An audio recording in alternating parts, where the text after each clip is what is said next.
And speaking of construction, breaking news overnight, there may be hope on the horizon for Washington contractors.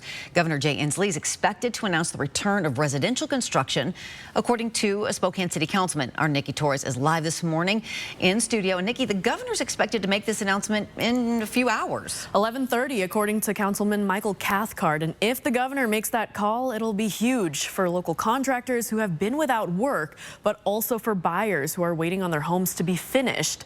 Cathcart posted on Facebook last night the construction industry, building and trades union, and the governor's office struck an agreement on the order last night. Since the governor's stay-at-home order went into effect, home construction sites have been left untouched. Contractors under the governor's order are not considered essential.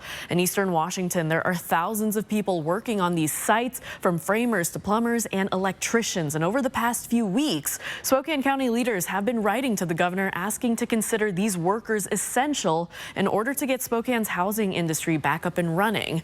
According to the safety plan that Cathcart shared last night, there will be requirements for workers to wear PPE and practice social distancing. They will also need to take part in COVID-19 safety training and maintain proper hygiene. You can read this full story on KXLY.com right now. It is posted on our homepage, and we are going to be live streaming that governor's press conference at 11:30 this morning. We will keep you up to date here on 4 News Now with all of those latest developments. Reporting in studio, I'm Nikki Torres, 4 News Now.